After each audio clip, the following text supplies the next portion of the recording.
Programımız tüm hızıyla ilerliyor. Şu anki konuğumuz uzman diyetisyen Elif Melek Avcı Dursun. Elif Hanım hoş geldiniz. Günaydın hocam, hoş bulduk. Nasılsınız? Teşekkürler, sağ olun. Sizler nasılsınız? Sizleri görünce iyi olmamak mümkün değil. İyileşiyoruz sizi izledikçe. Çok teşekkür ederiz. Teşekkür Hoş ederiz, geldiniz sağ olun. hocam. Teşekkür ederim. Obezite çağımızın hastalığı ve obezite konusunda da ilk basamak tedavisi diyetle problemlerini çözmek. Obezitenin tedavisinde uygulanan popüler diyetlerin sağlık açısından da bir takım riskleri olduğunu biliyoruz. Bu risklerin nedenleri nelerdir? Biraz açıklayabilir misiniz? Tabii ki hocam. Obezite günümüzde artık neredeyse 3 kişiden birinin problemi. Her 2 kişiden biri de fazla kiloluk. Yani o ideal kilo aralığında olanlar da ne yazık ki yağ oranı yüksek bireyler. Her ne kadar boyuna göre kilosu ideal gibi görünse de beden kütle indeksi hesabına göre olması gereken vücut yağ oranı epey bir yüksek. Bunun da farkında değiliz. O yüzden bu sınıflandırmayı da sanırım yakın zamanda güncellemek gerekecek. Dolayısıyla insanların hep problem yaşadığı, her buluşmada konuşulan ya da her gün aynaya baktığımızda oluşturduğumuz bir göbeğimiz var ya da tuttuğumuz bir basenimiz var. Dolayısıyla bir çare arıyoruz ve bu çare de en kısa, en kolay yoldan olsun istiyoruz.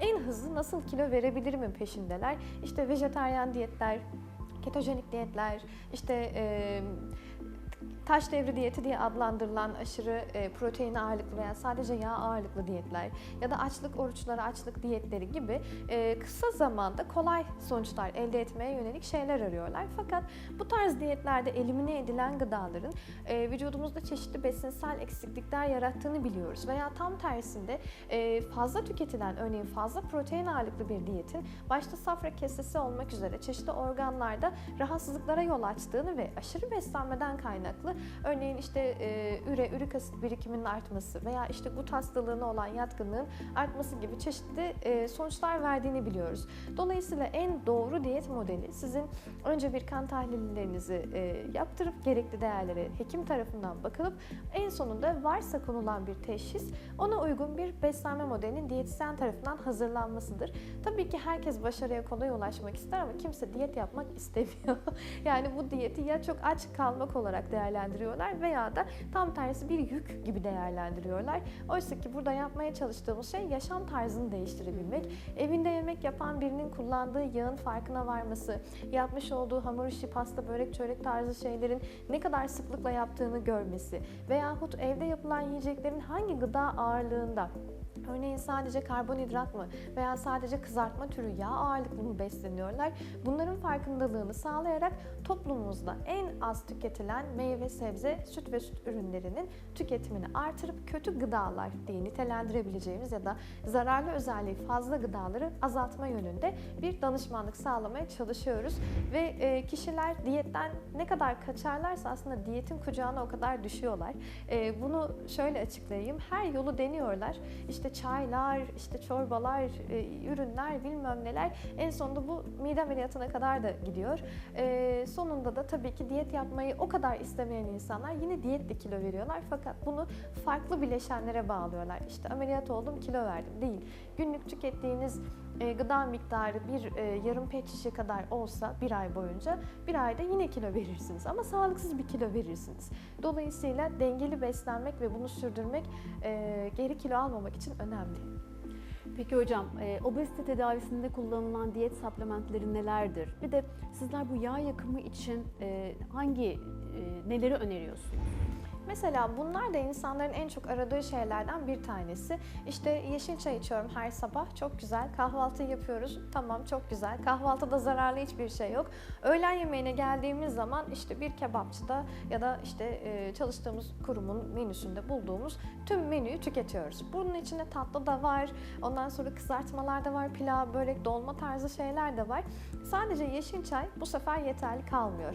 Yani insanların diyete başlarken en başta söylediği şey kilo vermek için ekmeği bıraktım, olmadı, kilo veremedim. Eskisi kadar tatlı yemiyorum ama işte günde bir fincan kahvenin yanında şu kadarcık bir çikolata yiyorum.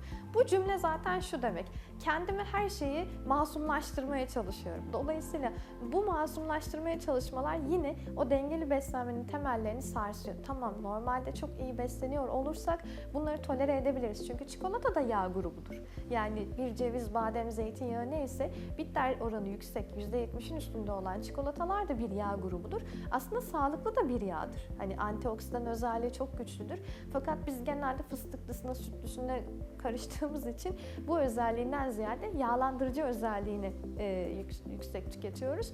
Dolayısıyla obezitenin tedavisinde işte yeşil çay gibi, kateşin oranı yüksek diğer bitki çayları gibi veya işte metabolizmayı hızlandıran çeşitli zerdeçal, zencefil gibi baharatlar gibi veya yiyeceklerin posa miktarını artırıcı özelliğe sahip diyet liflerini artıran çeşitli besin bileşenleri evet kilo verme üzerine doğrudan etkilidir ama tek başına yeterli değildir. Peki obezite tedavisindeki beslenme eğitiminin rolü nedir? Yapılan uygulamalar nedir? Beslenme danışmanlığının bu konudaki önemi nelerdir? Biraz bunlardan bahseder misiniz? Ben bunu tıpkı öğrencilik dönemine benzetiyorum hocam. Mesela öğrencilerimiz ne yapıyor? Okula gidiyor, ek olarak kurslara gidiyor, ek olarak özel ders alıyorlar. Neden? O zaman öğrendiği konuyu pekiştirsin ve o büyük sınava hazırlanabilsinler diye. Biz de benim bakış açım şu şekilde. Danışan kilo vermek istiyor ama ben istiyorum ki o kilo sadece 3-5 kilo ile kalmasın. İşte gelinliğe girmek istiyorum deyip 10 kilo verip evlendikten sonra 15 kilo geri almasın. Tam tersine verdiği kiloyu o kadar severek versin ki inceldiğini görsün. Dolayısıyla yemeklerin nasıl pişirilmesi gerektiği, ne kadar porsiyonlanması gerektiği, bununla beraber egzersiz düzeninin nasıl olması gerektiği, aynı zamanda su tüketimini hangi aralıklarda, yemekten önce mi sonra mı ya da nasıl sıvı alması gerektiğini öğrenmesi gerekiyor. Bunların hepsini sağladığımızda kişinin başta yavaş olan metabolizmasını hızlandırıyoruz. Kilo problemi olan kişilerin çoğu zaten spor bakımından iyi durumda olmadığı için, egzersizleri yeterli olmadığı için kas kütlesi çok zayıf, yağ kütlesi çok fazla oluyor. Yağ kütlesinin fazla olması da varsa bile 1500 kalorilik bir beden bazal metabolizma hızı bunu da aşağı çeken bir etki gösteriyor. Dolayısıyla egzersizi yapmadan tek başına kilo vermeye çalışmak da metabolizmayı körü körüne olumsuz tetiklemek oluyor. Örneğin 4-6 haftada vücudun kendine gelebilmesi, yenilenmesi, sindirim sisteminin düzenlenmesi adına belli bir programa sadık kalmak kişinin tek başına yapabileceği bir şey değildir. Dolayısıyla bu alışkanlıkları kazanmak en az 20 gün veya bir ay bir destekle, bir online diyet olabilir, yüzde diyet danışmanlığı olabilir. Birinin kontrolüyle olması gereken şeylerdir. Her gün tartıya kendiniz de evde çıkıyorsunuz ama kimse manken gibi değil. O yüzden birilerinin eğer kilo problemi varsa muhakkak bir destek alması bu noktada önemli. Neyi sağlıyoruz? Farkındalığı sağlıyoruz, kontrolü sağlıyoruz ve düzeni oturtmaya çalışıyoruz. Aslında yapılan uygulamalarda kişinin kendi alışkanlıklarının farkına varması ve bir besine olan ilgisinin azaldığını kendisinin görmesi önemli. Dolayısıyla biz 7/24 bir kişinin her zaman yanında olamayız. İşte birisi tuzlu kurabiye uzattı. Şu an siz bana uzatıyorsunuz bir şeker ya da çikolata her neyse. Şu an bir başkası gelip size hayır diyemez. Bunu benim demem lazım. Bunu benim söyleyebilmem için de birinin bana destek olması lazım. Aslında sistem böyle ilerliyor. Hocam maalesef obezite tüm dünyada artan bir ivmeyle gidiyor. Sizler daha iyi bilirsiniz bunu ama bunun kesin kalıcı bir çözümü de aranmalıdır diye düşünüyorum. Yani obezitenin önlenmesinde neler yapılmalıdır? Bir de bu dünyada yapılmış başarılı örnekler var mıdır? Tabii mesela bazı çalışmalar işte okul kantinlerinin ülkemizde de son yıllarda yapılıyor. Okul kantinlerini denetleme yönünde. Çünkü özellikle çocukluk döneminde artan obezitenin birçok farklı rahatsızlıkları da erken yaşlarda karşımıza çıkardığını biliyoruz.